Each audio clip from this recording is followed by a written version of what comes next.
I'm here to talk to you about happiness. Obviously, if you're here already, then it's a topic you're interested in. But it's not a topic that seems to have been predictable for most of us.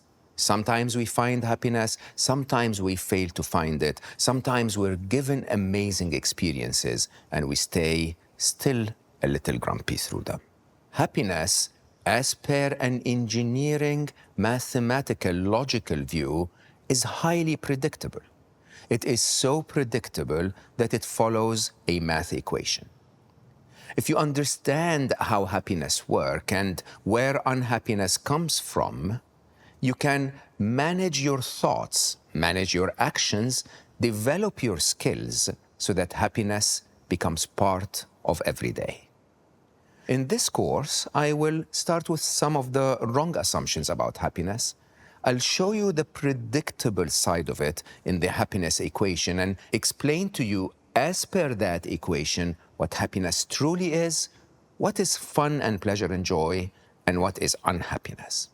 When we know that, we can develop predictable techniques, consistent techniques that can lead you to happiness. We're going to talk about the happiness flow chart. We're going to talk about a deal that you can have with your brain. And then we're going to take you to the mind gym. In the gym, we will develop your skills of happiness almost like an athlete. I'm going to expose your brain to you a little bit so that you recognize how your brain sometimes morphs the truth that is supposed to make you happy into creations of its own that lead you to be unhappy. When we're done with discussing the impact of thought on your brain, we will go into a deeper topic, an illusion that affects all of us, the illusion of time. We will try to decipher how time fools us into believing that life is made of past, present, and future, when in reality, all we have access to is life right here, right now. We will then talk about stress and how to remove stress from your life so that you can leave space for happiness to come in. We're then going to talk about the illusion of control, one of the biggest illusions of professionals in the workplace, an illusion that is known to affect senior managers and executives in a way that may lead them to a little bit more success, but in the process deprive them of their happiness. We're also going to dive deep into how to find happiness in an uncertain world that is about to embark upon us with the advancements of technology and artificial intelligence. Happiness at work is not a luxury. It's part of what every manager and executive should provide as an environment so that the best of their talent stays and the numbers and performance keeps growing. At the end of our course, we're going to discover that happiness is within your own hands. You are in charge to develop your skills, to tackle life in certain ways that will lead you to happiness a lot more often. In brief, happiness, believe it or not, will always be found in the truth. This course is about helping you see that truth.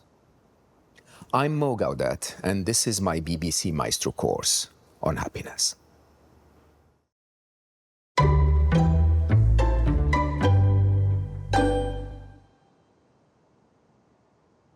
I can't believe I'm here with you today to talk to you about happiness. It's been such a long journey that I had to take through my personal experiences that got me here. I could tell you that I have lived two full lives. I started my life in Egypt. I spent the first 25 years of my life in Egypt, where I sort of was exposed quite extensively to the Eastern cultures and mentalities of the world. And then by age 25, I moved along a path that took me all the way to the height of career success.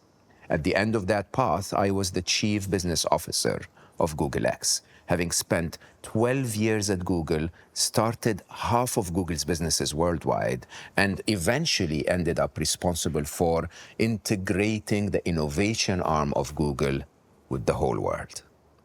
In that successful career, a career that most people would dream of, for the first part, I was mostly miserable. In my late 20s, believe it or not, earlier than most people, I managed to find everything that has been promised to me as a reason for happiness. I made so much money. I had the beautiful house with the swimming pool. I had a wonderful woman that loved me and gave me two amazing children. And I was clinically depressed. I was unable to find my happiness despite the fact that life gave me everything that we think leads to happiness. Often I would pour money and resources on that problem. It's like, if I'm not happy, let me go on a fancy vacation or buy an expensive car or buy fancy clothes. Maybe, as they promised me, this will lead me back to happiness. And I failed over and over and over, which made me even more depressed.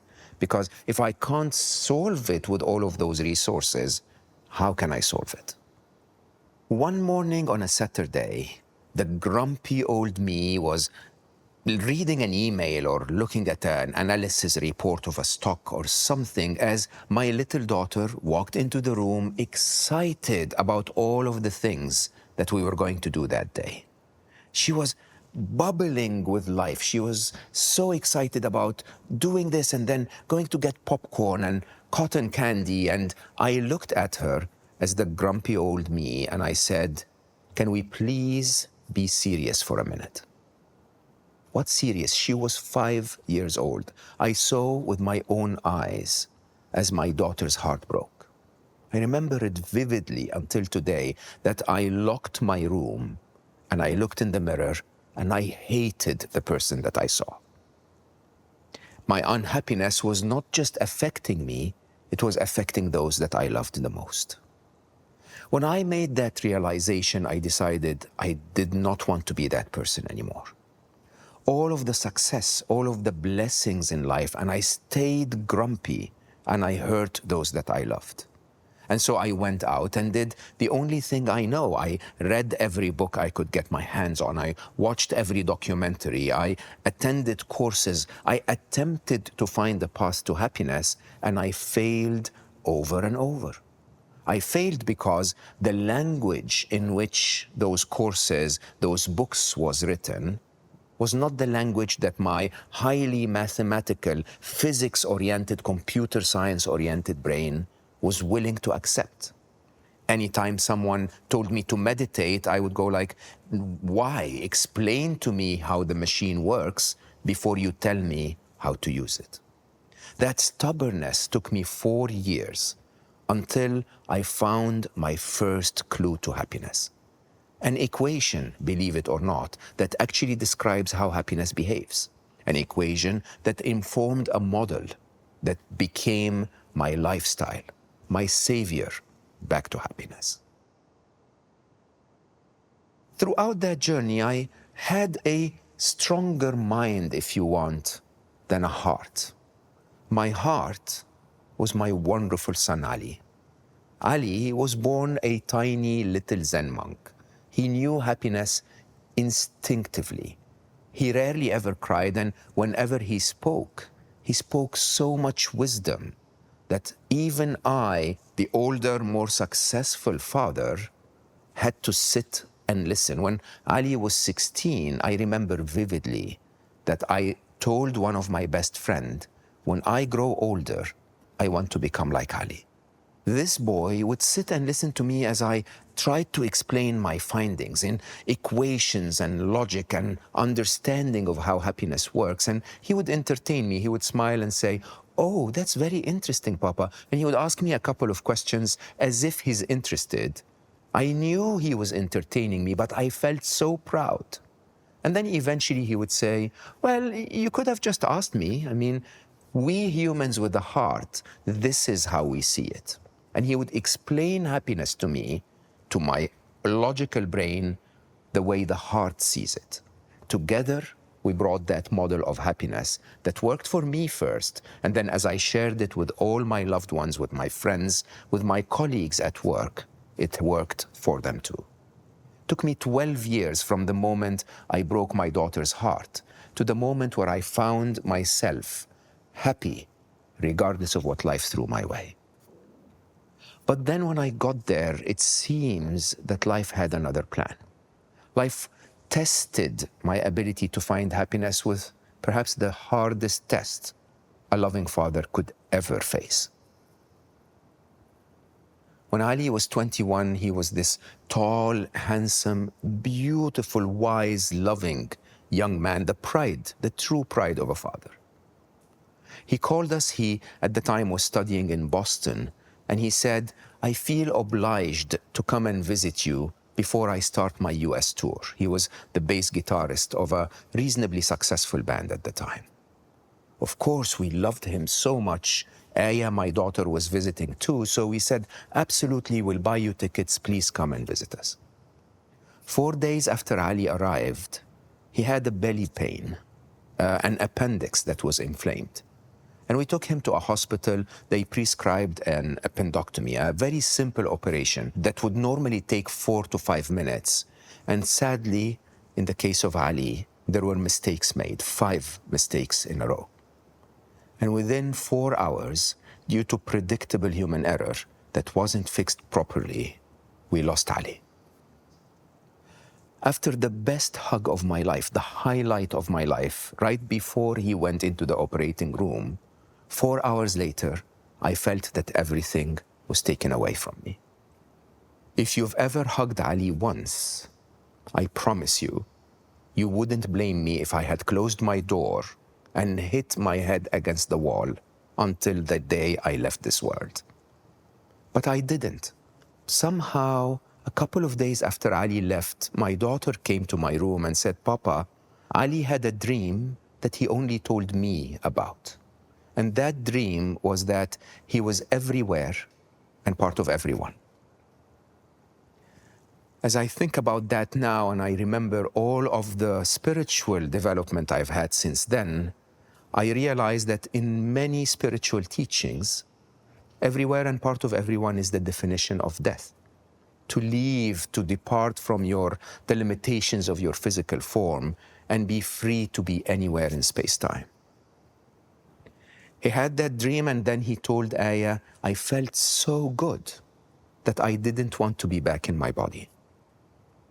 When Aya told me this a couple of days after Ali left, I was blurry. My mind was not seeing clear, and so all I can remember is that being the powerful executive that took Google across half of the world's operation, that I took it as a sort of a target, a quota.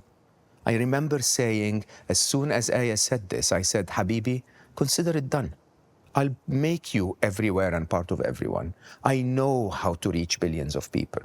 That was the thought in my brain. And suddenly my fate moved from hitting my head against the wall, grieving, to actually realizing that there is something that boy taught me, that if I shared with 10 million people, I would actually, through 6 degrees of separation with enough time, keep his essence alive everywhere and part of everyone.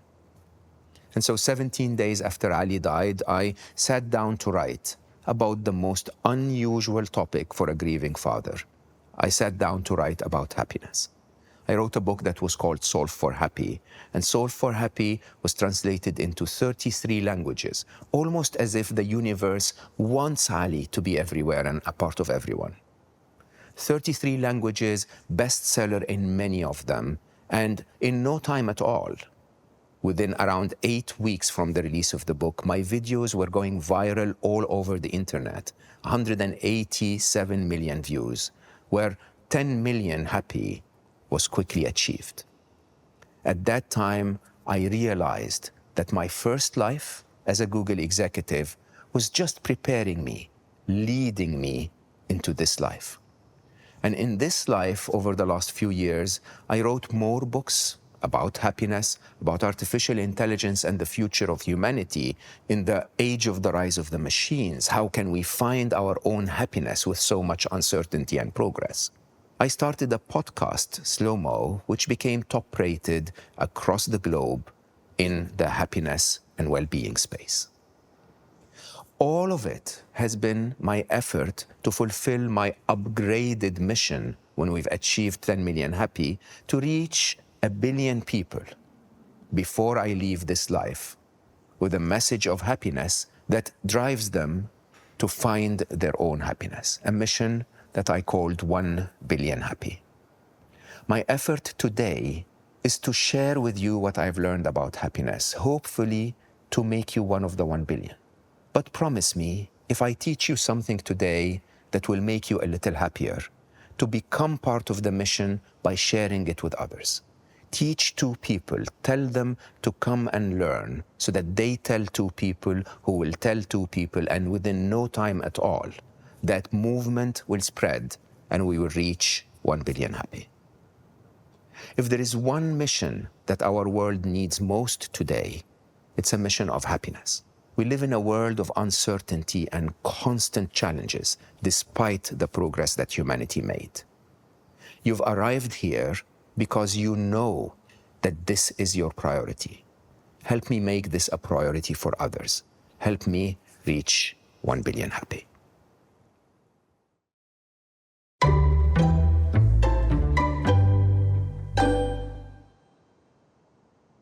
The one thing that we all have in common is that we all want to be happy. Yet this beautiful feeling seems to be quite elusive. Many of us spend a lifetime doing things, buying things, being with others, trying to find it wherever they can find it, and it still seems to be unpredictable. Sometimes you do what you're told you're supposed to do to find happiness, go all the way halfway across the world to a vacation somewhere, and as you land there, your mind starts to bring back how annoying your boss is, or what is difficult when you're going to go back home, and you still can't find that feeling. Some of us will be told to buy certain fashion items, maybe an expensive car, and you sit in that car and you still can't find happiness. We go to happiness gurus and meditation teachers and yoga teachers, and they make it seem that happiness is complex. It's a bit like when you go to a personal trainer that will make you think that to be fit, you have to exercise this very specific muscle in that very specific way, and it has to be an hour every time, and you have to eat this way, when in reality, fitness is really not that complicated. Fitness is make fitness your priority, eat healthy. Unless you want to be Mr. Olympia or Miss Bikini champion, being fit is not that complicated. And so maybe happiness is also not that complicated. When we really think deeply about it, the reason why happiness seems to be so elusive is because we make the wrong assumptions about happiness. We start from a wrong assumption, and so it doesn't really matter how much you try, eventually you might find yourself in the wrong place. So I want to bring to your attention 3 wrong assumptions about the topic of happiness. Perhaps if we can correct those, we could find a path that is not only going to lead you to happiness, but will lead you to happiness predictably, so that every time you follow that path, you can get to the same beautiful feeling that we all seek. The 3 wrong assumptions that we are made to believe about happiness are: 1, happiness is a state to attain. It's almost as if we're supposed to be unhappy all the time, and then when we put in the effort or change our behavior or buy something or do something, then we get to happiness. It's almost as if happiness is the exception. The second wrong assumption is that things and activities and conditions, if you want, are a prerequisite to that happiness. And the third wrong assumption is that happiness is unpredictable. That, yes, you may apply those conditions to your life, but that will not always lead to happiness. Sometimes you're going to be seeking that handsome, beautiful, tall partner, and you chase that in your life, and then when you actually achieve it, it's the reason you become miserable. That unpredictability is the wrong assumption. It's the assumption that happiness will not happen even if you do the work. Now, let's correct those assumptions. Assumption one is that happiness is a state to attain. Now, it doesn't take a genius, honestly. You don't need to have a PhD in science to recognize that every child you've ever seen, every infant, if they are fed, if they are safe, if they are loved, if there is no loud noises around them, if they are given their very basic needs for survival, their state is happy. Every single one of us, including you, when you were an infant, when you were given what you need, not all of the distractions that we are made to believe that we want, just what you need was enough to make you lie on your back, or, look at the ceiling, play with your toes, and giggle. Truly and honestly, no Xbox required, no fancy car, no handsome partner, nothing from outside you was needed. All you needed was your basic needs for survival. As we grow older and we go into the modern world tries to convince us that happiness is to be attained with certain conditions. An assumption that perhaps is conditioned within us because of the advertising industry, the marketing industry, because of the comparisons we make to our neighbors and our friends, because of all that it is that we are supposed to buy and acquire, because nobody can really sell you the feeling of, hey, by the way, you have your basic needs as a child, so you're supposed to be happy. That wouldn't make you buy much. So we have to tell you that something is missing in your life, that without that fancy dress, you're not good enough. And when you get the fancy dress, you'll be happy. But the truth is, how often have you actually received what you were looking for only to move the goalposts further? Only to say, nah, it's not exactly what I want, I need another one. Or it's not exactly the right color, I may be needing a different color. And how often is it that we actually get what we think will make us happy and still remain unhappy? On the other hand, how often is it that you see people in Latin America or in Africa or in the poorer countries of the world who seem to have nothing at all, and yet their state is happy? They get enough to eat, to feed their family, and they spend the evening dancing or laughing with their friends without having to struggle with all of the things that they're told they need, but they don't have. Now, the reality of the two assumptions is we are born happy. Happiness is our innate state. It's our default setting. It's almost like when you take your mobile phone out of the box for the first time, it works perfectly. It swipes smoothly, all of the apps are working, the language setting is clear, and then you start to add stuff to it. You start to install weird apps on it. And instead of the phone working, it goes out of its default state and it starts to become clunky. Being unhappy is not the nature of the phone. Being unhappy is because of the behaviors, because of the conditions, because of the expectations that we've added to the phone. Mostly in the modern world, our default state is happy as a child.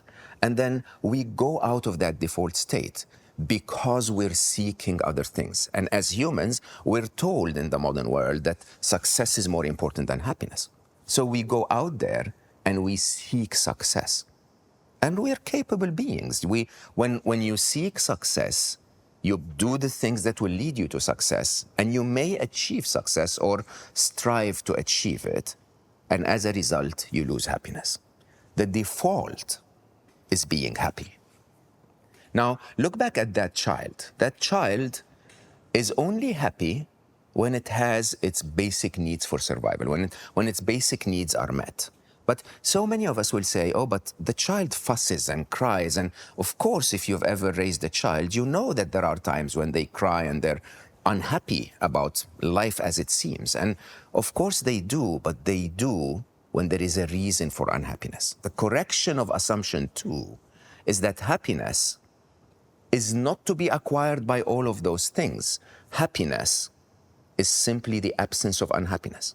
You look at that child when the diaper, or the nappy as they call it in the UK, when the nappy gets wet, the child will cry. When the child feels hungry, the child will cry. Feed the child or change the nappy, and the child will go back to happiness. Our default state of happiness is interrupted by a reason. If you remove the reason, what's left behind is happy. So this, to me, in my story of seeking happiness, was a very, very, very life-defining moment. Because for a long time, when I felt unhappy in my younger years, I attempted to find that happiness by going and getting things from outside me, when in reality, all I needed to do was to remove the reasons that were making me unhappy. It doesn't actually matter if you go to the fanciest 5 stars hotel in the furthest resort in the most beautiful, sea, view and a jungle, and whatever it is that you put yourself through, it doesn't matter. It wouldn't make you happier if there is still a reason for your unhappiness, if your partner is still annoying you, or if work is still stressful, or if you know for a fact that there is something that you're struggling with. As long as that remains, happiness will not be found. So to be able to actually find happiness, what you need to do is to work on the reason that's making you unhappy. And perhaps when you do, you wouldn't even need to go to an island. Perhaps when you do, suddenly you find that calm and peaceful contentment. When I discovered that as a young engineer, that happiness is the absence of unhappiness, that there are no things I need from outside me to find happiness, rather I need to remove what's making me unhappy, most people logically would say, okay, let me write down a list of the things that make me unhappy and try to remove them one by one. But that's not how engineers think.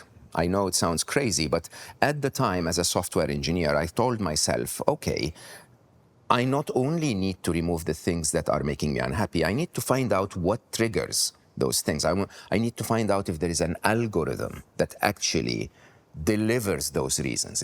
Is there a way I can predict every moment in my life where I will ever be happy and every moment in my life where I will ever be unhappy, and algorithmically almost write a piece of code that predicts those moments in the future so I can solve that happiness issue once and for all? And I know that sounds crazy, but it worked. I attempted to go out there and, like an engineer, reverse engineer happiness, if you want. I wanted to take every moment in my life where I felt happy and try to sort of plot them on a diagram. You know how scientists will take readings from a machine and basically draw all of the random dots and try to find a fitting line between them, because if I could find that fitting line, then that's the equation of happiness. Everything that resides outside that line is unhappiness. And if I can find that, then happiness becomes predictable, the third assumption that we'll talk about in a minute. And so to do that, I used a technique that was called the happy list, a technique that I will encourage you to take a few moments now to experience yourself. At the time, I said, let me find all the moments in my life where I felt happy. Let me try to find the answer to the sentence that starts with, I feel happy when. I feel happy when I have a good cup of coffee. I feel happy when my daughter smiles. I feel happy when I learn something new. Whatever it is that could make me happy, I wrote down. And I remember vividly at the time, I wrote down a list of 92 data points. Before we talk about how those data points took me to understand the happiness equation and exactly how happiness works, maybe you can take 10 minutes and work on your own happy list.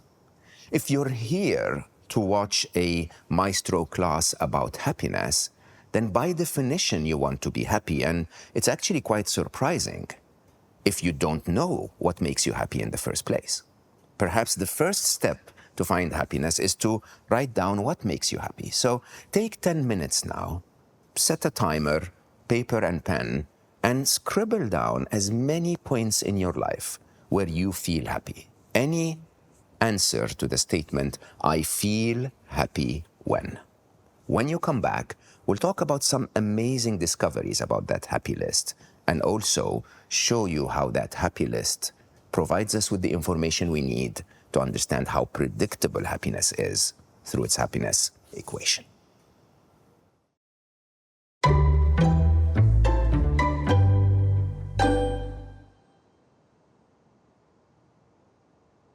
So with your happy list completed, let's just have a few minutes to highlight some observations, 4 of them to be specific. The first for me is that I've done this exercise with probably more than 20,000 people in person in my workshops and so on. And I've always been surprised by how many people are interested in happiness, and yet they don't really know what makes them happy. No, you don't really take the time to sit down and take inventory of what makes you happy. And it's quite something, because I'm sure that while you were writing the happiness list, your happy list made you happy. When you say, I feel happy when my daughter smiles, somehow within you, it brings back memories and moments in your life when your daughter smiled. And that in itself makes you happy. Working on your happy list makes you happy. And so on my first observation, I would encourage you to not make this a one-time practice. I would encourage you to keep your happy list on your phone and really go through it every now and then. Even sometimes when you're feeling down at work or in a commute or whatever, just take your happy list and take a look at it. And it will make you happier in an interesting way. It will remind you of the things that make you happier. The second observation, which I think is really, really a proof that the assumption that happiness comes with certain conditions is wrong, is that idea that nobody has ever written on their happy list, I feel happy when I buy a Ferrari. I've done this exercise when I used to teach workshops with perhaps more than 20,000 people. Nobody ever writes, I feel happy when I win the Nobel Prize, or I feel happy when I become a director. All of those things that the modern world tells us are preconditions for happiness, they don't seem to have any inherent value of happiness in them at all. We acquire them and they don't make us happy. And when we're asked to sit down and reflect and think about our happy list, they don't seem to feature. The third observation is even more interesting, because if you really look at your happy list, please do it now. Look at your happy list and you'll find that most of the things that are on your happy list are so simple, so attainable, that you can bring them into your life at least once a day, at least once a week, let's say, but perhaps once a day, right? So I feel happy when I have a good cup of coffee. Yeah, I wake up every morning and I make the best cup of coffee I can. It makes me happy. It requires that attention from me. I feel happy when my daughter smiles. I send her dirty jokes all the time. My daughter is now 29, so she can laugh about those things. And every now and then, she texts me back a smiley, and my day is made. My life is happy. Now, if you understand that your happy list is so attainable, you might as well start to make decisions around looking at your happy list and perhaps putting a circle around the items that you should start bringing into your life frequently. That in itself will make you feel happier. Remember, however, that when I started to do the exercise around writing my happy list, it was an attempt to understand if there is an equation, an algorithm that describes all of the moments in my life where I felt happy. I was trying to find out what was common between I feel happy when I have a good cup of coffee and I feel happy when my daughter smiles. There seems to be no commonality between them, especially, by the way, which is the fourth observation, that it's not always predictable that when my daughter smiles, I will always be happy. I mean, for example, my daughter back in 8th grade failed mathematics and came home smiling, and I wasn't happy about that. I didn't want her to smile. And so it's interesting. I feel happy when my daughter smiles seems to be a statement, but in reality, it's not always that way. When you look at things from a mathematical point of view, if this is the behavior of a parameter in your equation, you start to tell yourself, oh, in that case, happiness is not just related to that event, my daughter smiling, there must be something else at play. And that is the commonality across all of the moments in your life where you've ever felt happy. You never really felt happy because a certain event took place. That's not how happiness works. You feel happy when the event that took place is how you wanted the event to be. That is the happiness equation. Your happiness is not related to the events in isolation. Your happiness is related to the event minus your expectations of how life should be. So if you want it in an equation format, it's a very simple equation. Your happiness is equal to or greater than the difference between the events of your life and your expectations of how life should be. Now, once you get that, happiness becomes very predictable. Because all of the vagueness around happiness. Why am I not happy when I actually dated the person that I wanted to date? Or why am I not happy when I got that promotion at work? When you really understand, what happens is there is no inherent value of happiness in anything.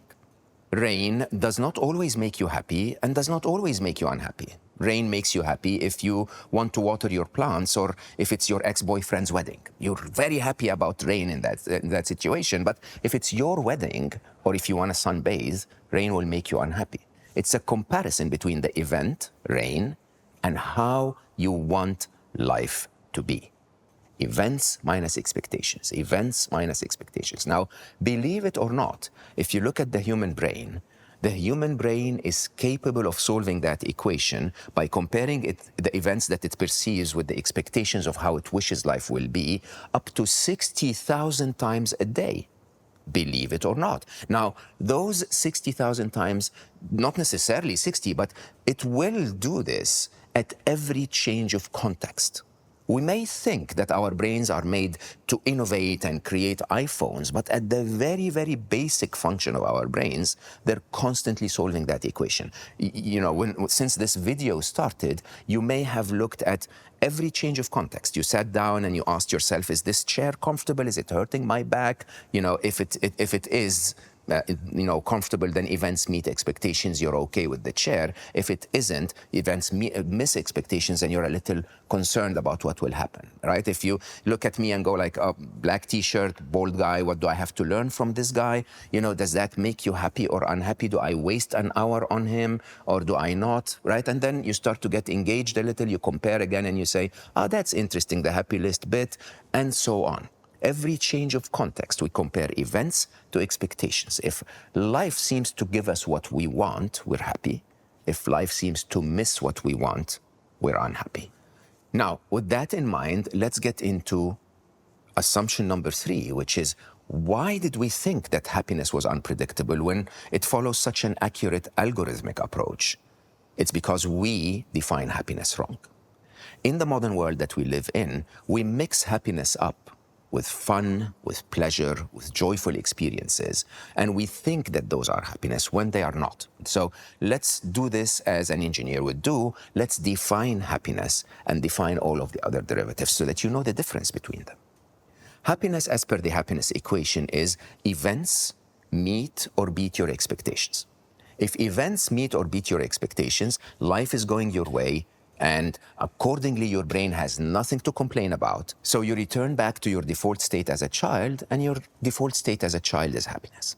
In the absence of something that your brain found wrong with life, your brain is quiet, you're calm and peaceful and contented. That is the definition of happiness. The definition of happiness is I am calm and peaceful. I'm okay with life as it is. So what are all of those other experiences then? Why is it that we seek to go out for a party on Friday night after a stressful week, or go and run on the treadmill when we feel a little stressed? It's because there are 2 mechanisms within our body. Calm and peaceful contentment is one. I'm going to define this as happiness. The other are all of those pleasurable experiences that we can engage our physical form in, and I will call those, let's call them fun, but I will also refer to them as the state of escape. Now, they could be fun, positive, and they could be the state of escape, depending on exactly how you use them. Let's understand how this works. You struggle with a tough week at work, you go out to the pub at the end of the week, you have a couple of drinks, there is music, you laugh with your friends. What's happening then is you managed to numb your brain long enough so that it doesn't solve the happiness equation.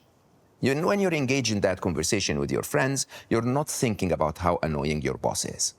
And in that stage, when there is nothing for your brain to discover that contradicts the happiness equation, no events are actually missing its expectations or its awareness of the moment, then you're okay. Your brain is not giving you anything that that it complains about, so you basically go back to your default state as a child, and your default state is happy. The interesting bit then is when you go back home, go to sleep, wake up in the morning, your brain jumps back in and says, hey, hold on, did you try to numb me last night? My boss is annoying. We need to talk about that. There is something that's annoying me, and you go back to unhappiness, right? You jump out, go to the gym, run on the treadmill, and as you're on the treadmill, your brain says, I'm gonna die if I don't take care of this. I need to focus on it. It doesn't solve the happiness equation. It just focuses on you running on the treadmill. You stop thinking about what bothers you. In the absence of a reason for unhappiness, that calm brings you back to your childlike state, and you're happy. The minute you hit the showers, your brain goes back and says, don't try to numb me again. Your boss is annoying. And then you're back to unhappiness. Now, what's the difference between those two states? Is there anything wrong with having fun, by the way? Not at all. But if you understand the biology of how those two states work, you will realize that happiness, calm and peaceful contentment, is associated within our bodies with a hormone known as serotonin. And serotonin is exactly what the happiness equation is about. It basically is a calmer. It is that hormone that allows you to understand, that signals to you that I've scanned the world around me. The world around me seems safe. And so you can now rest and digest. You can relax your muscles and replenish them. You can close your eyes and reflect and maybe even sleep. Everything is safe, is the signal that you're getting when you're at that state of calm and peace. Now, most people don't understand this, but that state, which is known as the parasympathetic nervous system engagement, is as important to your survival as running away from a tiger.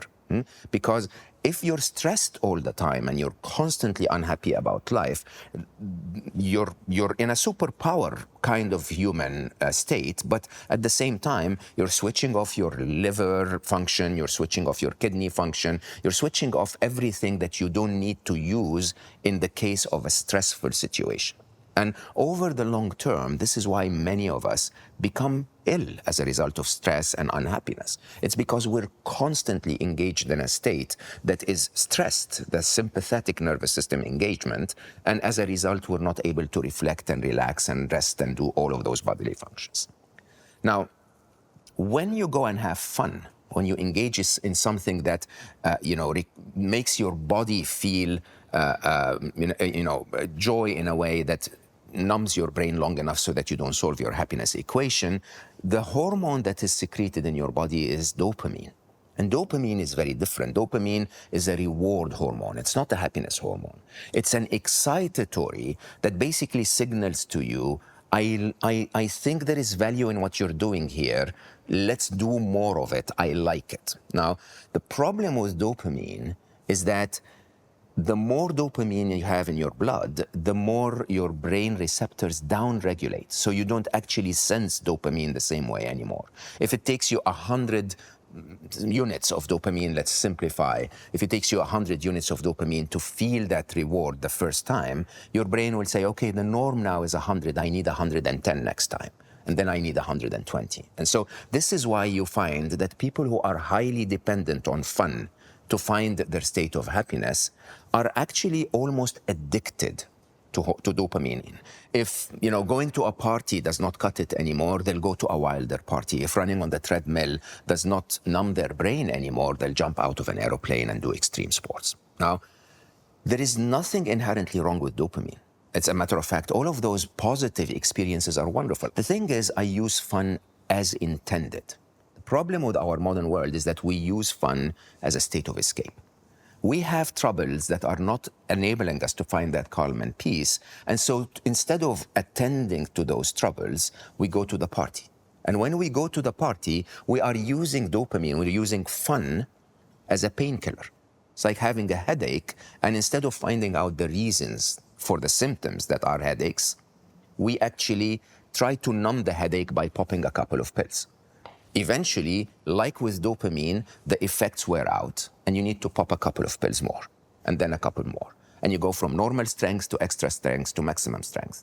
And as you're doing that, you're really still not attending to the reason that's making you unhappy. Now, there is an alternative way of using fun. And the alternative way is as a supplement, as a vitamin, if you want, right? When you are faced with challenges that are making you unhappy, the right thing to do is to attend to what's making you unhappy, find that state of calm and peaceful contentment so that you are flooded with serotonin, you're calm, you're happy with life, you're okay with life as it is, even if, by the way, if life is a little challenging.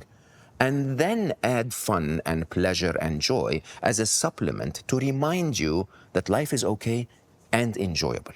When you do that, you're using fun the right way. When you're escaping to fun instead of finding your happiness, dopamine literally kicks out the serotonin from your blood. You can't have both of them at the same time because one is an excitatory and the other is a calmer. And so when you get addicted to dopamine as your only way to finding that state of not attending to your troubles, you're basically kicking the serotonin out of your blood and unable to find that calm and peace. So we can use the definitions of the happiness equation in terms of what fun is, a state of escape, really, a state of pleasure and joy that allows you to forget about your troubles for a while. And what happiness actually is, a state of calm and peaceful contentment that makes you okay with life as it is, to understand also what unhappiness is. And that's extremely important because, remember, happiness is the absence of unhappiness. If we can remove the unhappiness, then we can find back our innate default state as a child, which is happy. But before we do that, I'd urge you to take a few minutes now with paper and a pen and write down a list of escape activities, of things that you find in your own life that you're escaping to instead of finding your state of happiness. So, find if you have any habits of when I feel stressed, I go and do A, B, and C. Maybe I have a couple of drinks, or maybe I binge watch something on TV, or maybe I go to, do this or that.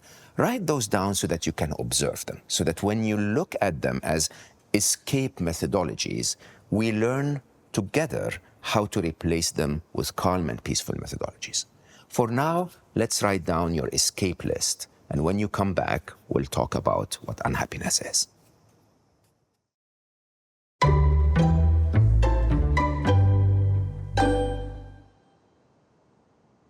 What then is unhappiness? If you look at the happiness equation, unhappiness is the difference between events and expectations when the events of your life seem to miss your expectations, when life is not going your way, when you want something to happen, but what happens is different. If you look at it this way, unhappiness then becomes a survival mechanism. It truly is a fire alarm. It's your brain using your sensors to look at the world around you and within you and decide that the state you're in is not the optimum state for your survival, for you to thrive, for you to succeed, whether socially or physically or in whichever way. When your brain decides that your current event is not the optimum state as per its expectations, it alerts you in the form of an emotion. And it alerts you in the form of an emotion because it normally speaks to you all the time and you never listen anyway. So a negative emotion like, regret or shame or unhappiness or worry or anxiety or fear, all of those negative emotions are there to alert you that something is not right. Something is not what your brain wants life to be. Now, in that sense, unhappiness then is a good thing. Think about it. I mean, you'd want to be alerted when something goes wrong. The problem with unhappiness is, unlike a fire alarm, when our brains tell us that something is wrong, we don't react the proper way. How do you react when a fire alarm goes off? If the room you're in right now has a fire alarm and it starts to go off, what will you do? First, you will observe, you will acknowledge that there is a fire alarm.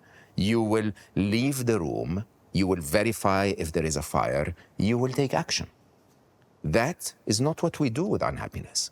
When we feel unhappy, say when your partner says something hurtful on Friday evening, what you do is you first sit and dwell on it. Then you wake up Saturday morning and you say, remember that event from Friday, 4 p.m.? Play that again. Tortured me with it. It's almost like the Netflix of unhappiness. It's unhappiness on demand. It's like, I saw that horror movie and it scared me so much. Let's play it again.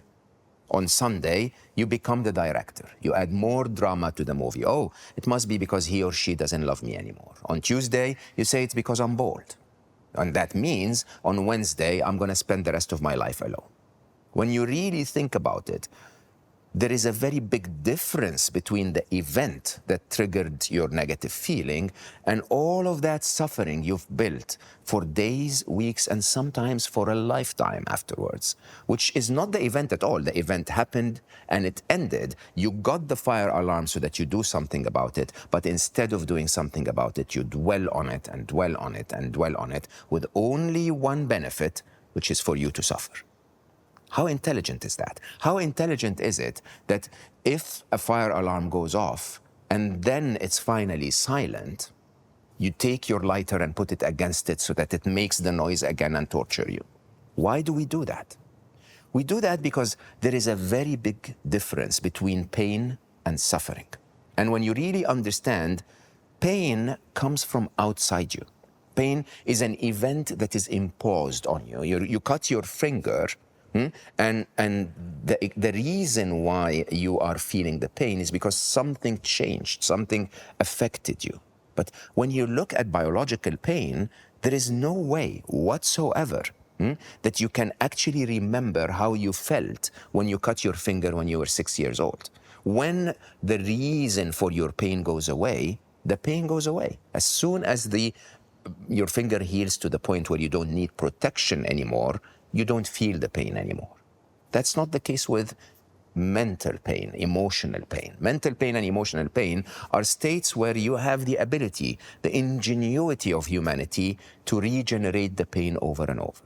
To tell yourself, oh, hold on, when my partner broke my heart, that's the external event. By saying something hurtful, I can now remember that. I can generate it again and again and again, and I can torture myself with it.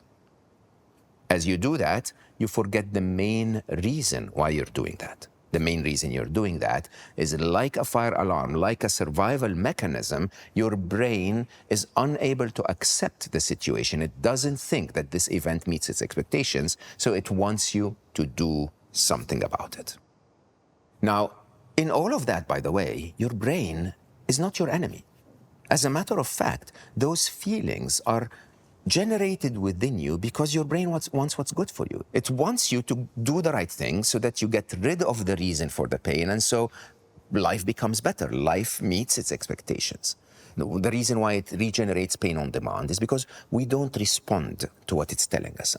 I mean, imagine if you had a friend, and your friend, you know those friends that are super excited when they get something that they want to tell you. They'll text you and say, hey, call me. I have something I want to tell you. And then it's 4 a.m. in the morning or something, so you don't see the message. And then by the time you wake up at 7, there are 15 messages in there. Like, why didn't you call me? Call me. I have something to tell you. I'm really, really excited. There's something very important. By 8 a.m., if you didn't answer, they'll get upset and they'll shout louder and like, what's wrong with you? Are you okay? Are you alive? Can you please call me? And so by 8, you text them and you say, hey, I just woke up. I have a meeting at 9. Can I please call you at 10?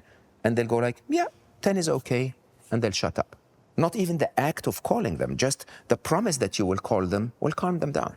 Now, that friend is very much like your brain. It's very much like your brain saying, hey, by the way, we need to talk about that hurtful incident on Friday. And instead of you talking about it, doing something about it, you let it linger. Now, within neuroscience, we call this incessant thinking. Incessant thinking is your brain constantly bringing the same thought over and over and over. 4 a.m. in the morning, 6 a.m. in the morning, in the middle of a meeting, when you're with your friends, it just takes you over and it keeps happening over and over and over because your brain thinks it's important and you're not responding. It's a survival mechanism. It won't stop until you start listening. And so, what is the answer?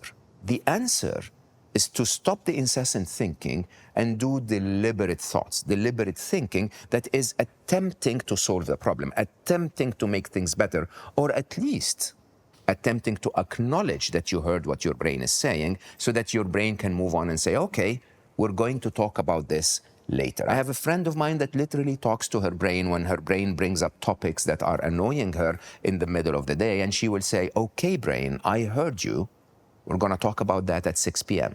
And believe it or not, if you do that with your brain, if you acknowledge that you heard the problem, that you intend to talk about it at 6 p.m., you will actually get a break until 6 p.m. Now, how do you talk to your brain when it's complaining that way, when it's alerting you as a fire alarm, is really a skill. Because when you understand that your brain triggers unhappiness for your own good, then you might as well accept, and most happiness practitioners, by the way, accept that unhappiness is part of life.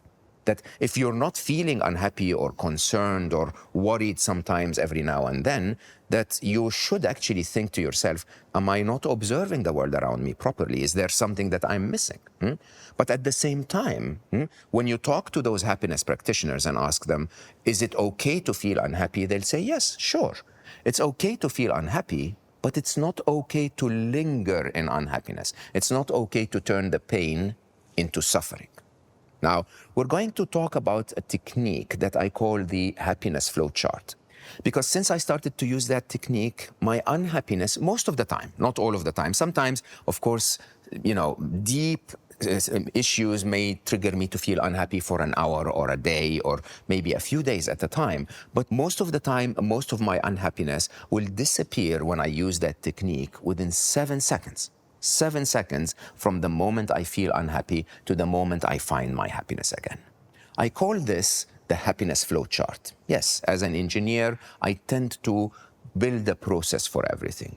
We're going to discuss that in the next conversation, but for now, I'd like you to create a list of what issues do we want to use that technique on. I would like you to take a minute or two, maybe 10 minutes or more if you need to, and just write down the things that you think about incessantly, the things that keep you up at night, the things that seem to keep recurring over and over, the things that seem unresolved. There are things that your brain wants to bring to your attention. Let's bring them up to the forefront now. Write them down on a piece of paper, all of the things that you're thinking incessantly about. When you're back, we're going to take 1 or 2 of those and go through the happiness flow chart to show you how we can address the trigger of the pain and get rid of the suffering.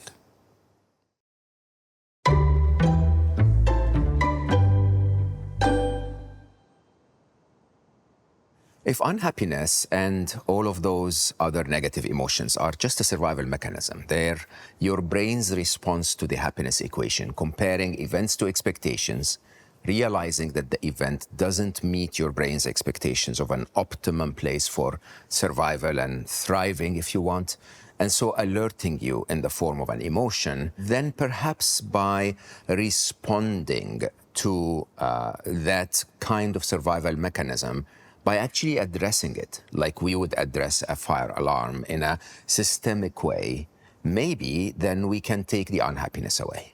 And so, as an engineer, I try to systemize everything that I do, including my approach to happiness. Whenever I feel a change in my emotion, and it's important to recognize those changes because the modern world somehow tells us that unhappiness is a reasonable price to pay for your success. It's fine to be unhappy. We become numb to those feelings of unhappiness. We deny feeling them to others, and accordingly, we deny feeling them to ourselves. And so I encourage everyone to acknowledge the emotion. As a matter of fact, celebrate the emotion. If you feel that something is off your norm, it's important to recognize it so that you can act upon it. The example I always give is health. If you feel a little bit of a sore throat, what you do is you immediately acknowledge it. You don't deny it to yourself. You tell yourself something's not right, something doesn't feel perfect, and accordingly you do something about it. You take some vitamins, you rest for the day, whatever it is to get back to healthy. That is because healthy is a very important state for you to survive and to succeed in life. Similarly, when you get a negative emotion, you should allow yourself to acknowledge it and say, something doesn't feel right, I'm off my balance, and to acknowledge the fact that happiness is also your optimum state for survival and success. When we think about those who are happier being more engaged or more alert and excited about what they do, more loved by people around them, that by definition gives them a higher chance of success. It's almost as if your duty, if you want it to be successful, is to be pleasant and calm and peaceful and contented all the time. In which case, the first step to dealing with unhappiness is to acknowledge that you feel unhappy, to ask yourself what is triggering this emotion. Your brain will normally tell you something like, my partner doesn't love me anymore, right? And when our brains tell us stories, they don't always tell us the truth. They normally tell us what they think is the truth. So they would take an event like Friday evening and a bit of an argument with your partner, and the conclusion they would offer you is, my partner doesn't love me anymore. And that is a very good reason for unhappiness. Now, once you found that thought, the happiness flow chart consists of 3 questions. From the second you find the thought that's triggering your unhappiness to the conclusion of the happiness flow chart is checkmate. You'll go back to happiness every single time. The 3 questions are, is this true? Can I do something to fix it? And can I accept it and make my life and the life of those I care about better despite its presence? Now, let's go through those one by one. The first question on the happiness flow chart truly, most of the time, gets rid of 99% of unhappiness. Your brain will tell you something that often is not true. I may even dare say your brain has never, ever told you the truth. It always just tells you what it thinks is the truth, which, in a way, gives you the right to actually debate and drill deeper and verify if what you're being unhappy about is even worthy of your unhappiness. So the first question to ask is it true? If your brain tells you, my partner doesn't love me anymore, then you say, okay, provide me evidence for that, brain. And I will also ask you to provide me evidence for the contrary. I love my daughter to bits. She's wonderful in every possible way. She's a big part of my life. And, one day I was visiting her when she lived in Montreal. She texts me in the evening and says, Papa, come tomorrow in the morning. I'll make you your favorite breakfast and we'll have a good time. Okay? Kiss, kiss, kiss, hug, hug, hug, and lots of wonderful emojis. I wake up in the morning, I text her, I say, baby, are you awake? She says, yes, I have your pancakes ready and your favorite milkshake. Bring your own coffee so that I am, I'm not the best at making coffee, so we have a wonderful time. I show up, we have an amazing time. We're eating things we love, we're laughing, we're sharing, memories and experiences. I'm asking her opinion on things.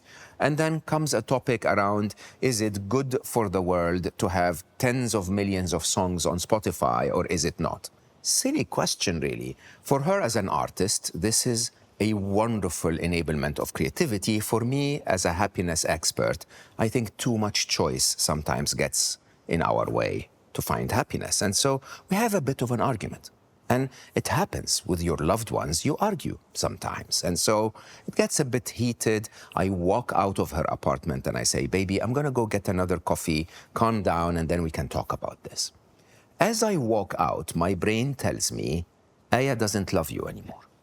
And I kid you not. I stopped in the middle of the street and I out loud said, what did you just say? How can you come up with this? How can you make such an assumption when she sent me all of those wonderful emojis? She cooked me breakfast. She hugged me on the way in. We were laughing for an hour. And then we had an argument, brain. What evidence do you have for that assessment that can destroy my life? And so often we make conclusions. Our brains presents what it thinks is true in a way that is mostly negative because it's a survival machine. There is no benefit that your brain sees in telling you the good news. It wants to tell you what is wrong because it wants to alert you that there is a possibility that something is wrong so that you can act upon it.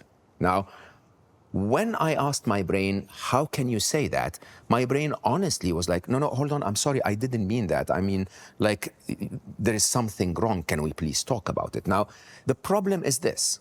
If we believe that assumption made by our brain, we are ripe for hours, days, or a lifetime of unhappiness sometimes. But when we ignore it, or even better, ask our brains to correct it, we find a path to dropping the majority of the noise that's happening inside our brain. So the first question of the happiness flow chart is it true? Is what you're telling me true? I mean, you're giving yourself the right to upset me, brain. At least is what you're telling me true. If it isn't true, drop it. If it is true, then we move on to question number 2. And question number 2 is the best of all questions. What can I do to fix it?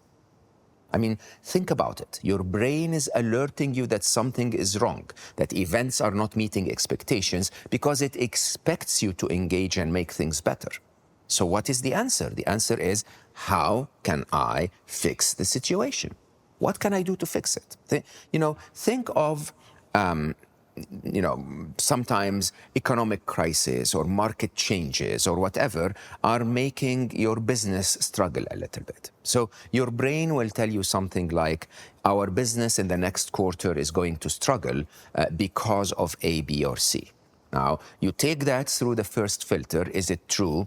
Yeah, and it looks right. It looks that your customers might be saving a little bit. It looks like your product is not the most ready in the market. And now you're thinking to yourself, I have a challenge ahead. Now, the challenge is true. Question number 2 is, what can I do to fix it? What can I do to fix it is a very interesting question, because if there is something you can do to fix it, there is no point whatsoever dwelling in sadness and suffering. Instead, the right thing to do is to actually engage in fixing it, right? Can you, call your clients and maybe change your payment methods? Can you, innovate something in your product? Can you cut your costs a little? Can you advertise differently? Can you do something about it? Yes, it is true in the absence of action, but your suffering is not going to fix it. So you might as well simply tell yourself, what can I do to fix it?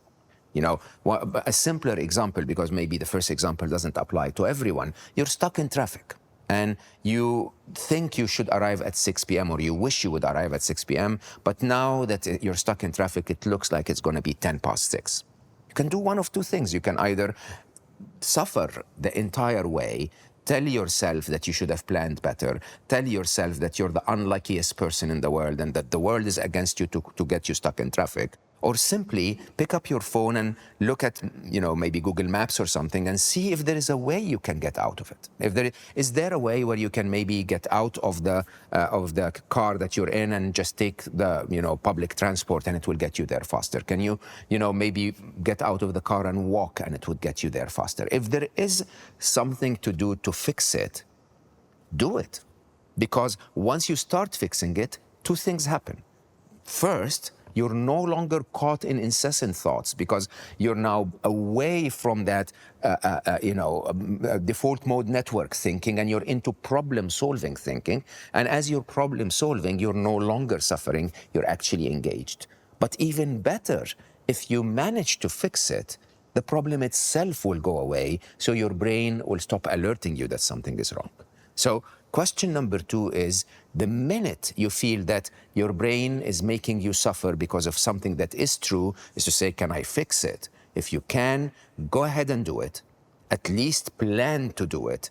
And if you cannot, then that becomes the Jedi master level of happiness, which is, what can I do about things that upset me that I cannot fix? Well, I'm stuck in traffic. I look at my maps and there is nothing I can do to get there faster. What is the action when life throws challenges in my way where I cannot actually fix them?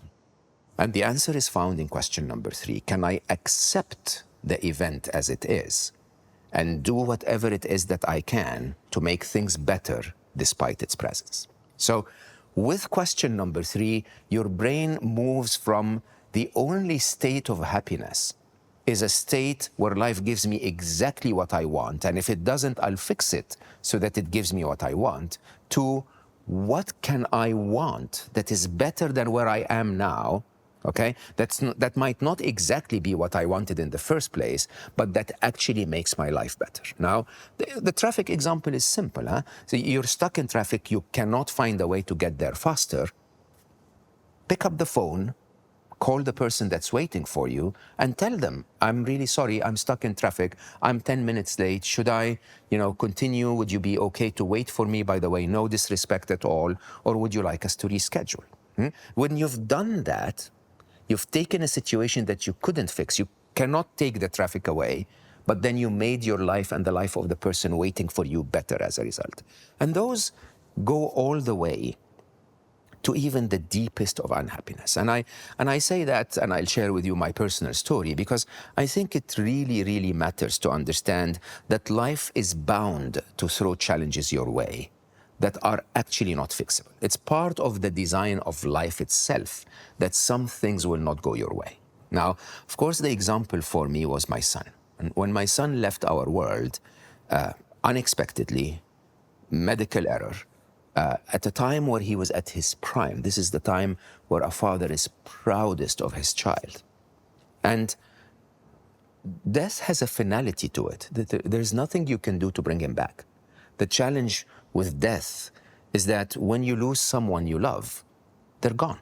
There's nothing you can... I could hit my head against the wall for 27 years, and then on my deathbed, Ali would still not be there. When you realize that life sometimes twists your hand, you twist your arm that way, and basically tells you this is it, the answer is found in committed acceptance. Committed acceptance is to be able to tell yourself, look, when my son went into the operating room, my life was here, the highest point of my life. He was tall, he was handsome, he was loving, he hugged me in a way that really, really made me feel that life was right. This is what I wanted. 4 hours later, my life goes from here all the way to the bottom. One of the worst, lowest moments of my life. I lose the one that I love the most. Now, committed acceptance is to say, but he's gone. You know what, life? I hate you for doing this. My heart hurts for missing him, but I can't change it. I can't bring him back. So I will accept that he's gone. But I will not stay at this lowest point of my life. This is not going to be my life till the end of my life. I'm going to do something today, tiny as it is, to make my life a little better than yesterday. And then tomorrow, I'm going to do something tiny as it is to make my life better than today. And after tomorrow, better than tomorrow. And when you look at my story, as Ali left our world, I just don't know how I ended up choosing to write down what he taught me about happiness, put it in my first book, Solve for Happy, which became an international bestseller. The original mission was 10 million happy. We achieved 10 million happy. Then we went for 1 billion happy. And we keep making a difference as a small team to millions, tens of millions of people around the world. Now, believe it or not, that still doesn't bring Ali back. He's still not here. But my life, the life of people that I love, and the life of so many has become better after his loss. It doesn't bring him back, but it sort of makes me feel that it wasn't for nothing that he left. Massive difference when you realize that acceptance, believe it or not, is not a choice. Believe it or not, if I resisted for 27 years, Ali's still not back. I accept that by definition that I cannot change it. But commitment is what makes all the difference. Commitment is what makes you say, I don't expect to be back here anytime soon, but I expect to make things better and better and better. And then over time, if you ask me today, I will tell you openly, despite losing Ali, despite the fact that I miss him every single day, it's still the happiest day of my life. The happiest day of my life is to be able to live a life of meaning, triggered by what he taught me, triggered by what he made me become when he left. To be able to talk to you today and tell you that when life twists your arm, you can accept. It's not a sign of weakness. As a matter of fact, it's the sign of ultimate strength to recognize the new reality and say, all right, I can take that, okay? And then commit. And as you commit, life becomes better and the unhappiness goes away. It really sounds very logical, but applying the happiness flow chart is not a natural skill. It's not a natural skill for a very unusual reason. Some of us don't grow older than being 6. And I say that with a ton of respect, by the way. We've always been there. We somehow remember the time when life did something that missed our expectations, or our parents did something that missed our expectations, or our friends did something that missed our expectations, and all we did was cry. All we did was complain. And then somehow in the middle of the crying, someone showed up and said, hey, baby, don't cry. It's fine. Here is your chocolate. When you grow older, that doesn't happen anymore. When you grow older and events miss your expectations, I'm sorry to tell you, it's up to you to fix it. So when events miss expectations and you're triggered with that feeling, it's your responsibility to ask 3 questions. Is it true? Is what my brain telling me even worth me being unhappy? Can I do something to fix it? Because if there is something I can do to fix it, I might as well do that instead of dwell in unhappiness. Or can I accept and make my life better despite its presence? Take that happiness flow chart now and please take the list of things that you're incessantly thinking about and put a little bit of time. I would say a lot of time if you want to, but take one of those topics that you're incessantly thinking about and start to ask yourself those questions. Is it true? Is what my brain telling me true? Can I do something to fix it? Can I accept it and make my life better despite its presence? Take them one by one. This is not a process that you can resolve overnight. And even the first one that you will take, your brain will resist and keep trying to convince you that it's true, right? So put in the time to find out if it's worth your effort. If it is, fix it. And if you can't, live a better life despite its presence. It may not come as a second nature first, but the more you use the happiness flow chart, the more it becomes part of the way you do things naturally. And that is the time where it goes back to what I told you the last time we spoke. 7 seconds is all you need. Is it true? Can I fix it? Can I accept and commit? 7 seconds is all you need, and 99% of your unhappiness will go away. Of course, there may still be things that might be difficult for you to overcome, but the more skill you gain with the happiness flow chart, the more you will realize that life really fades down to challenges coming your way and you going through those 3 questions. Go practice it now, and I hope it becomes your second nature and that you will always find your happiness as a result.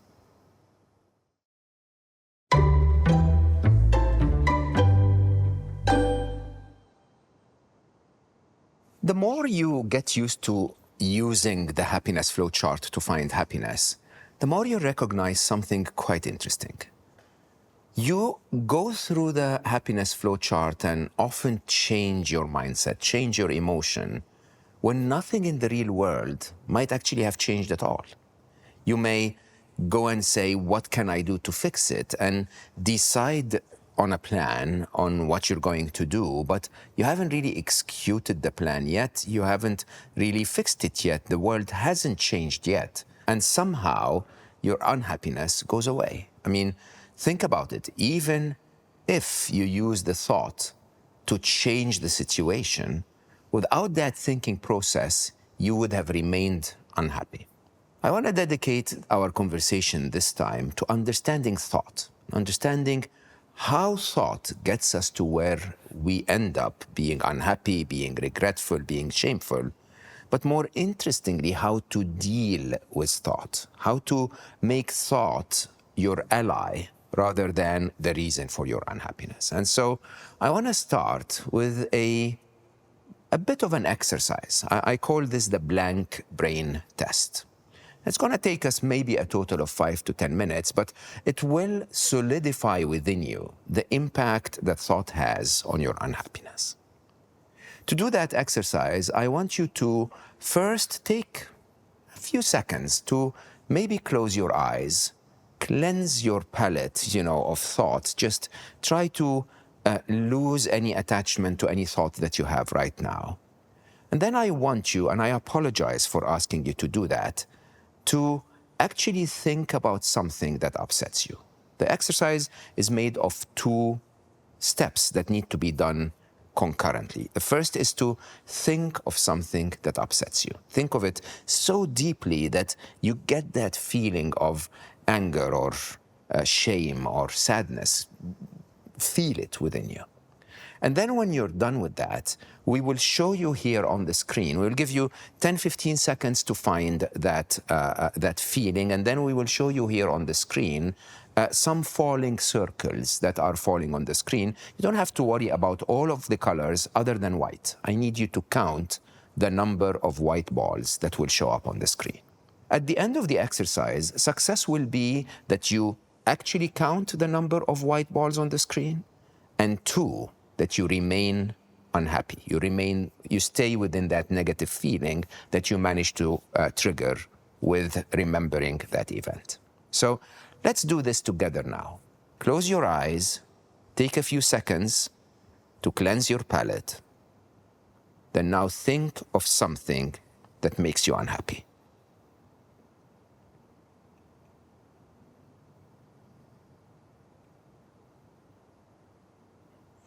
Hold on to that unhappy feeling. Really, really reflect on it and make it feel as real as the day that event happened. And now open your eyes and count the white circles on the screen. As you count the white circles, remain in that negative state that you triggered with your thinking.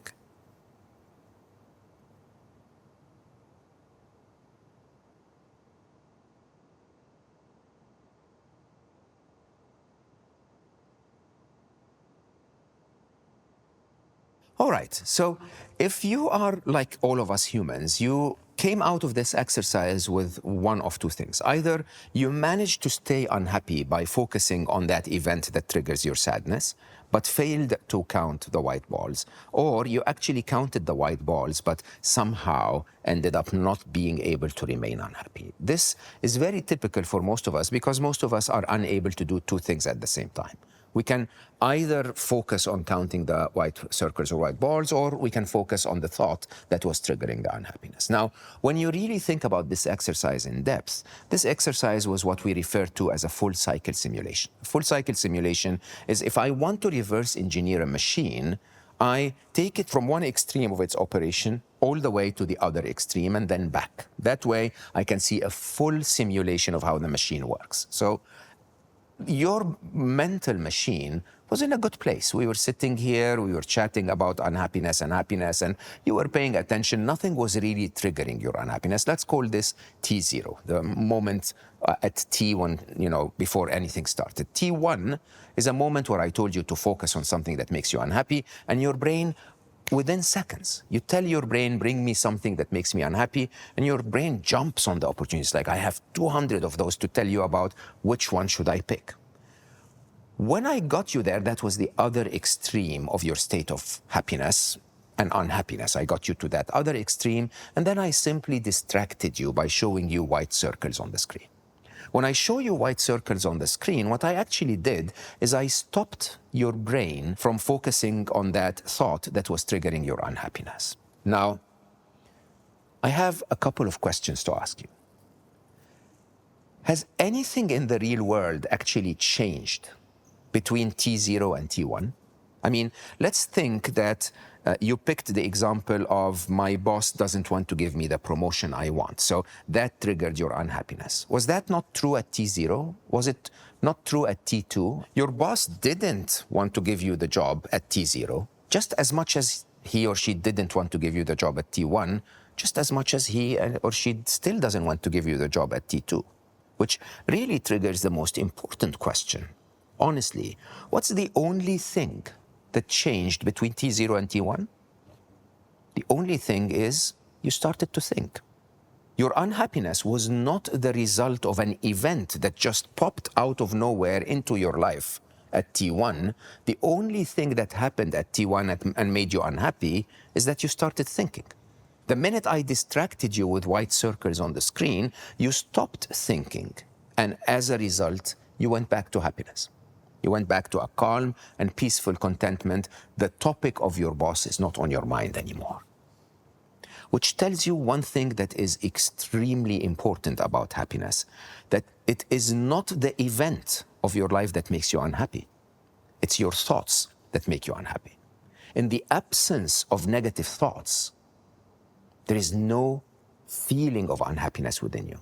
We trigger the unhappiness with those incessant thoughts. What does that mean? It means that if I can control those thoughts, just with white circles on the screen or maybe with other techniques, then I can get rid of the unhappiness when it's unwarranted and unnecessary. To be able to do that consistently, we need to understand two things. One is what we already discussed, which is why do we think? We think because thinking is a survival mechanism. It's trying to attempt to make us safe all the time. But the second and more important question is, who is thinking? You see, in the modern world, we glorify thinking so much that we almost associate our very own being with that process of thoughts. Descartes, the French philosopher, coined that statement that completely almost governs our modern world, which is, I think, therefore I am. It's not that, I think as part of my life. I think as the definition of who I am. And that, when you really think about it, is actually wrong.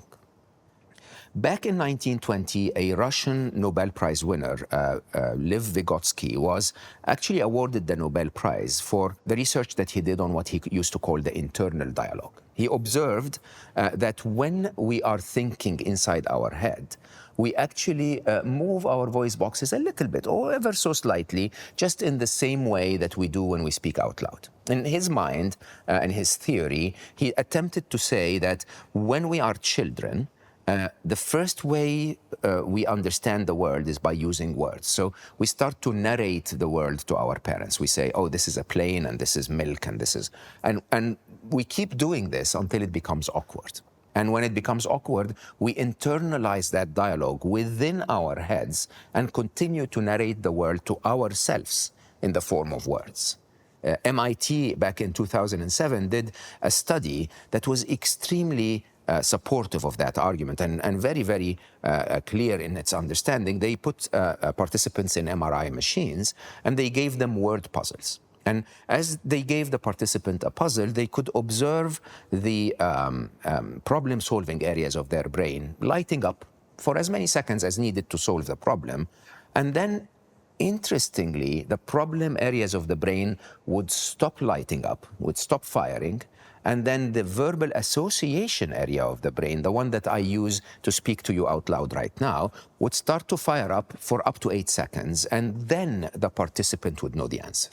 Their explanation was very simple, that first the brain solves the problem, and then it takes up to 8 seconds to turn the answer into words so that you can actually hear it inside your head. That basically means your brain is literally talking to you. Now, doesn't take a lot of science to prove that. When you really think about it, you have to start asking yourself a few questions. If the voice inside my head was me talking to me, why would it need to talk? If the voice inside my head was me talking to me, I would instinctively know what it wants to say. The reason why it talks is because it's a third party. It's a different entity. And when you see it that way, you start to understand that thought in itself, believe it or not, is just a biological function. It's like your heart pumping blood around your body. It's a biological function. It's there to make you live. It's there for your survival. Huh? Nobody wakes up in the morning and says, I am the blood being pumped around my body. We don't identify ourselves with that blood. And yet, we wake up in the morning and we identify ourselves with that biological product of our brains. Glorified as they are, our brains are a 3-pound lump of tofu that is producing concepts that it observes through its sensory instruments, if you want, and turns them into words, the only building block of knowledge that we understand after starting to speak, and so that we can understand those concepts. When you see it that way, you recognize that it's not I think, therefore I am. It's I am, therefore I think. As a matter of fact, it's I am, therefore my brain thinks. Once you know that, the whole game changes. Because for most of us, most of the unhappiness we feel is a result of that annoying machine telling us things inside our head. And if you think that this annoying machine is you telling you what to do, you have to listen and obey.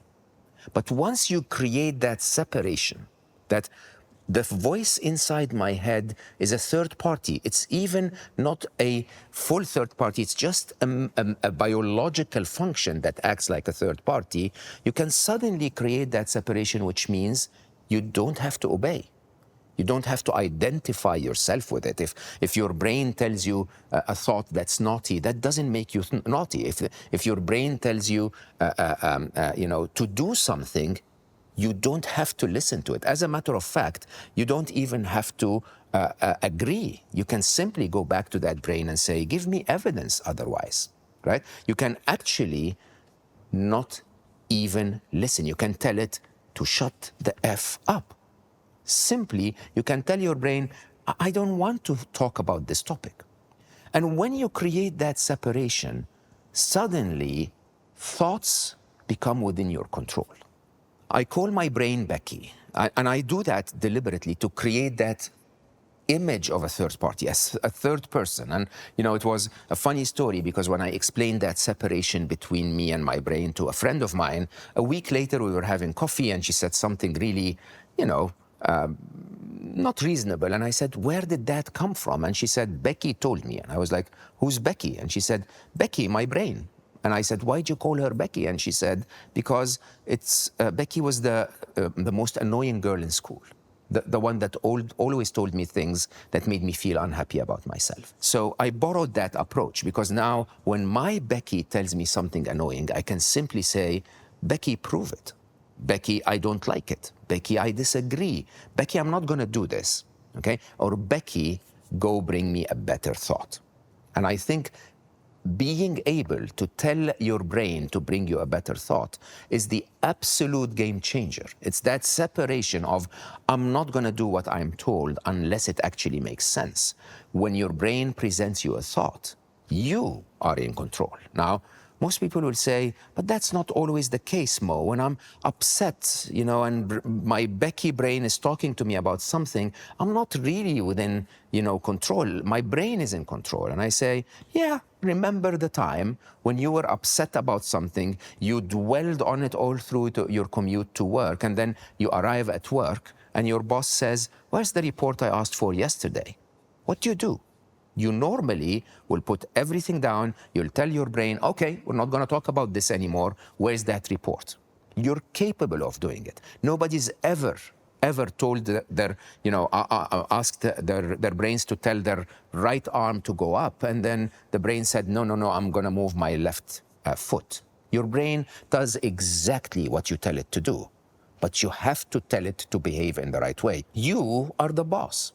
Your brain does as it's told when it's told. If you had the ability to tell your brain to do whatever it is that you want it to do, what's the smartest thing you should ask for? should ask it to make you happy. You should ask it to bring you happy thoughts. And the way I do that is through something I call the deal. This will be the topic of our next session.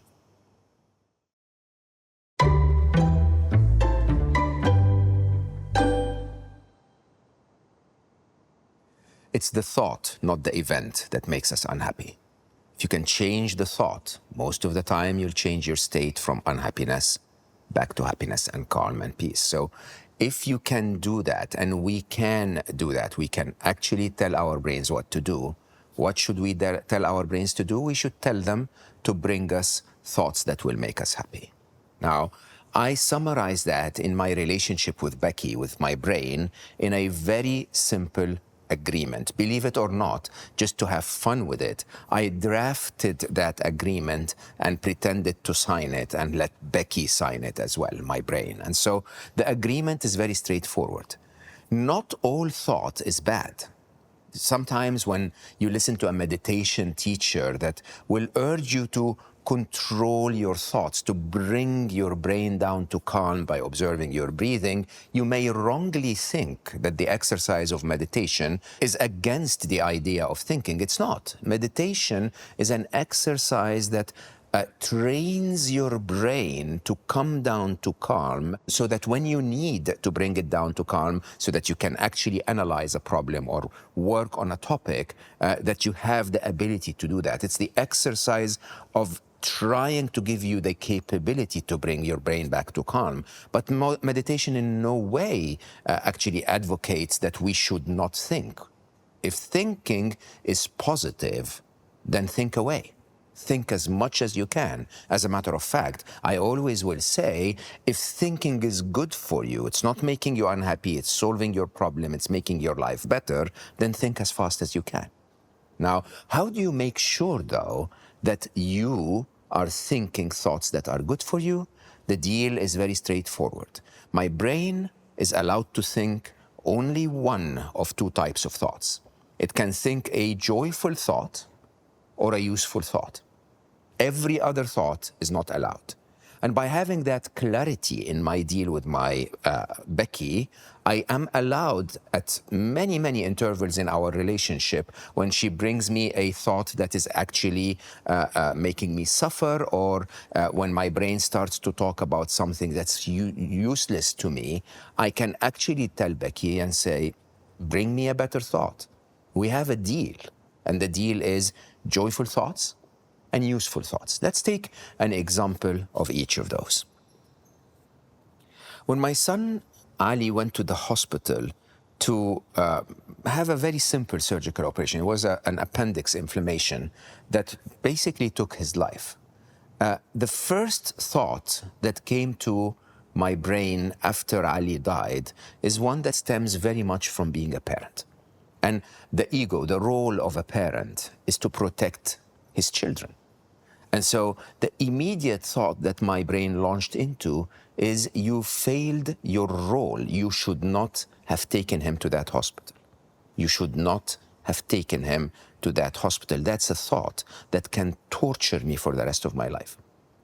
And when you really think about it, my brain, once again, is thinking that something is very wrong. I took Ali to that hospital, and Ali left our world as a result. That is a very, very wrong situation. And so it's trying to correct it, even though I do not have the ability to correct it. You should have taken him to another hospital. It took me around 4 to 5 hours of real struggle and suffering until, because I'm trained on using the deal, I shouted almost out loud inside my head, really, really telling my brain, I heard you, brain. I heard you. You want me to go back in time and take him to another hospital. I cannot do that anymore. I don't have a time machine. I do not have an ability to go back in time and take him to another hospital. Besides, what good is that thought? If you know I cannot fix it, why are you telling me this? What can I do with that thought? Go back and bring me a better thought. Bring me a useful thought. It took my brain quite a bit of time. attempting every now and then to bring negative thoughts, and eventually ending up in a place where it started to tell me, what if we write down what he taught you about happiness, we put that in a book, we share his essence with the world so that the world remembers how wonderful he was? Would that be a better thing to do with my thinking? And I said, yes, absolutely. That is a useful thought. That's a thought I can act on. That's a thought I can affect. I can use that thought to make a difference to me and to others. The thought you should have taken him to another hospital tortures me. The thought you can make the world remember him by sharing his essence is a thought that empowers me, something that I can do, a useful thought. The second type of thought is actually quite difficult to even consider when you've lost a loved one. A joyful thought when you lose someone that you love. I mean, all of us know that losing a child or losing someone near to you is the hardest thing we ever have to go through. And so, today, even, several years after Ali left our world, I still feel the pain of losing him. I miss him. And so every week I wake up 3 to 4 times a week and my brain reminds me, my brain says Ali died. It just doesn't, it doesn't want to move on from that thought. It remembers that thought. And I understand and I respect that. Something very wrong happened to my brain. My son left our world. And so when my brain tells me Ali died, that's a very painful thought. When my brain says Ali died, I remember the time when he was in the intensive care room where I was not able to do anything, the stress that I felt when he was going through it, the fact that I cannot hug him anymore, that I miss having him in my life. It's a very painful thought. And it took me quite some time to actually learn to reverse that thought. To reverse the thought of Ali died into a joyful thought is almost alchemy when you think about it, but it's not once you know how. When my brain tells me in the morning Ali died, I acknowledge it. I say, yeah, I know, brain, I wish he didn't, but Ali also lived. Ali lived is a thought that comes from the same fabric of Ali died. It's the same canvas of his life. But Ali lived is a thought that brings a ton of joy. It's a thought that reminds me of all the jokes we joked together, all of the books we read together, the music we played together. It's a thought that triggers my brain to remember the video games, the conversations. It is a thought that reminds me of his hugs, not the absence of his hugs. Now, Ali lived as a thought is a joyful thought. It's a thought that gets me to recognize what most of us miss about our life. When something is taken away from us, we have that ability to focus on the negative, on what's wrong, to bring an incessant thought that truly tortures us. When in reality, Ali lived, believe it or not, was not because of anything I deserved or earned at all. When I remember that Ali lived, I remember that Ali came to our world unplanned. We didn't expect to have Ali. That I didn't really deserve. I didn't do anything before Ali arrived into our world that makes me sort of deserve this wonderful soul that taught me so much, that showed me how to be happy, that really, really got me to understand what life is all about. I didn't earn that. And all of that joy was given to me by life. And yet my brain chooses to focus on when Ali left, not when Ali lived. Every thought that will ever come to your brain is a thought that has two sides to it. There's always a joyful thought. And when you allow yourself to consider that a joyful side to the truth always exists, when you allow yourself to consider that if I was given the choice, I would always choose that Ali lives, even if I have to suffer the pain of Ali died. I would choose to live that story again and again. It's a blessing that Ali lived. The joyful side of the truth is the side that our brains choose to ignore. But the joyful side of the truth is a side that is as truthful as the negative, painful side of every truth. And if you choose to focus on that, then the thought itself brings you joy instead of happiness. The event is exactly the same, but the way we think about it is what makes us happy or unhappy. The deal is very straightforward. I tell Becky, anytime you think, you're allowed to think a joyful thought or a useful thought. Any other thought is not allowed. And if I notice another thought, I openly tell Becky, I heard you, go bring me a better thought. You may think that this is witchcraft or magic, that nobody's capable of doing that. And I will tell you openly, without training, nobody is ever capable of doing that. Because you see, our brains are exactly what we train them to become. In neuroscience, we call that neuroplasticity. It's perhaps the best kept secret about how to train your brain to find happiness. Let's talk about neuroplasticity in our next session.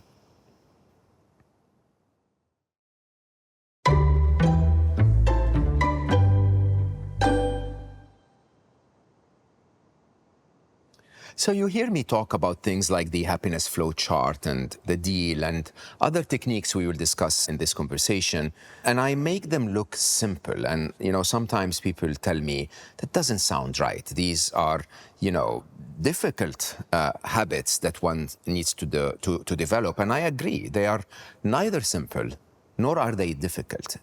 The level of competency you have in performing those techniques that lead to your happiness depends entirely on how skilled you are in managing those techniques. And, when you look at a gymnast or an athlete performing some incredible feat of fitness on screen or in a field of competition of some sort, you tell yourself that this is impossible. It isn't really. It's a matter of how much and how hard they trained to get to that level of fitness. And so when we humans attempt to build our muscles, we go to the gym, we exercise, we sort of stretch ourselves a little bit. We make things a little more difficult than what our muscles are capable of doing. And as a result, our muscles develop. Similarly, inside our brains, inside our heads, contained within that skull, the more you perform certain tasks, the more you stretch yourself a little, the more you become better at them. It's almost exactly like going to the gym. Neuroplasticity will develop your mind and the way you think in ways that can either be good for you or be bad for you, depending on which exercises you will perform. Now, it's easy to understand how to develop fitness with your muscles. You can see it visually. If you go to the gym 5-6 times a week and you constantly lift heavy weights, you are bound to eventually look like a triangle. If you go 5-6 times a week and squat, you'll look like a pear. You can visibly see those changes. When they happen inside your head, though, it's not that visible. And neuroplasticity actually works both ways. Good habits that you practice frequently will actually become easier. You'll become better at them. Similarly, bad habits that you practice frequently will also become easier, and they'll become second nature for you. They'll become the go-to that you actually rely on every time you do something. The example I normally give about that is negative news. If you watch the negative news every day of your life, you wake up in the morning, you switch on your news channel, and you hear the same sequence. Some politician, did something outrageous. The economy is struggling. Your life is going to struggle as a result. Some violent happened somewhere, and then eventually they say, oh, and by the way, a penguin kissed a cat, so that you can get yourself out of your chair and perform the day. That constant sequence, day after day after day, is reminding your brain that the world is not a safe place, that the world is not a good place, when in reality, the world is not that awful at all. There are more people that are not violent than there are people that are violent. There are more partners that kissed last night than those who were reported on the news because one of them hit the other on the head last night. And that idea of building certain habits, building certain understandings of the world, building certain comprehension of how life actually is and how you deal with it, are really a choice of what you choose to do more and more of. Neuroscience will tell you that neurons that fire together wire together. So if I simply take the act of tapping my finger on a table and I just keep tapping every day for half an hour, a few weeks later, you'll be one of the best in the world at finger tapping. Simple as that. You know, it's a very simple activity, but your brain says, it seems that this is a skill that I need. So I'm going to wire together the neurons that are needed for that activity to happen. If you had a choice to wire together your neurons, you need to wire them together for happiness. You need to start taking out all of those negative habits that you have in your life that make you feel unhappy, thinking about negative things, criticizing, complaining, watching negative news, watching horror movies, watching violent movies. All of those kinds of activities and many, many more are constantly training your brain to find out what's wrong with life. It makes your brain think that there is more of what's wrong than there is right. And remember, the happiness equation was basically saying it's events minus expectations. Once we become alert to something and we start searching for it so that our brains reaffirm their belief, we are more likely to find it. If we tell ourselves that life is bound to send a challenge our way, we're going to be looking for every challenge that is possible. And as we look for challenges, we will find more challenges, which will reaffirm our belief that life is challenging, and then we will look for more and look for more. If we tell ourselves, no, life is about to throw something amazing my way today, we will look for amazing things. We will find more amazing things, which will affirm our belief. And so accordingly, we find more amazing things. It's that mindset. It's that vision of how the world goes that defines how we see it. When we apply neuroplasticity to happiness, I found that true happiness practitioners actually have habits that train them how to develop those good neurons, good connections, if you want, over and over and over. And those habits I grouped together in 8 useful habits that I normally summarize under one word, which is the GYM. GYM, which is GYMMMMM. These are habits that deserve you to go to the gym every day, the mind gym, the happiness gym, every day to practice them over and over, so that the more you practice them, the more your brain is wired to be more prone to happiness than you are to suffering. So what is the mind gym? The mind gym is be grateful, the G, yield is the Y, then meditate, be mindful, meet your brain, mind your own business, make belief, and connect to Mother Nature.